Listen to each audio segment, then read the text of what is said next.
पत्र केलं, काल केलं रात्री, की ज्यांनी तारखेमध्ये चूक केलेली आहे, कर्तव्यात कसूर केलेला त्या कर्मचाऱ्यावरती कारवाई करा आणि आम्हाला सांगा आणि त्या अनुषंगाने आम्ही त्याचा खुलासा करू. आम्ही खुलासा करणार, सगळ्या गोष्टीचा करणार, आम्ही कायदेशीरच करणार.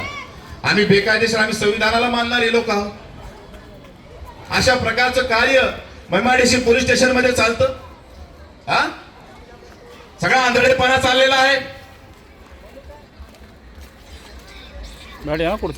त्या अर्थानं मग आपण आज रोजी हा आपला आनंदाचा दिवस आहे, आपला हा बहुजनांचा दिवस आहे आणि हा ऐतिहासिक दिवस आज या ठिकाणी आपण साजरा करत आहोत. आपण सर्व या दिवसाचे साक्षीदार आहात, बरोबर.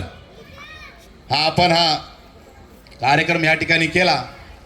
आता पुढे काय करायचं, पुढे काय करायचं, आपल्याला या बोर्डचं संरक्षण सर्वांनी मिळून करायचं आहे. कोणीही समाजकंटक, कोणीही देशद्रोही, भारतद्रोही, आतंकवादी, युरेशियन कोणीही असेल, जर कोणी याला नजर लावण्याचा किंवा याला बघण्याचा किंवा काढण्याचा जर का आता इथून पुढे प्रयत्न केला तर तात्काळ आता आंदोलनाची तयारी मोठ्या प्रमाणात सोडायची. आता तर त्यांची हिंमत होणार नाही, ऍक्च्युली होणारच नाही हिंमत. कारण की DCP साहेबांनी सुद्धा हे मान्य केलेले, मी त्यांच्या तोंडातून वधवून घेतलं हा शब्द, की साहेब तुम्ही महापुरुषांचा अपमान सहन करू शकणार का.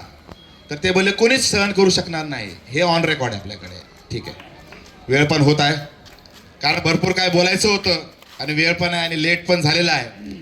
त्यामुळे आपण सर्वांनी संघटित शक्तीनं हा आपला विभाग आहे, आपली लोक आहेत, त्यांना वाचवण्याचा आपण वारंवार प्रयत्न केला पाहिजे आणि त्या अर्थानं त्या शर्थीनं आपण त्या ठिकाणी प्रयत्न केले पाहिजे. आता यानंतर मी पुढे भरपूर काय बोलेन, पण आता वेळेअभावी मी काय जास्त बोलत नाही.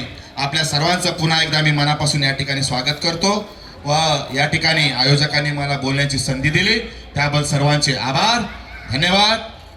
जय भीम, जय भारत, जय संविधान.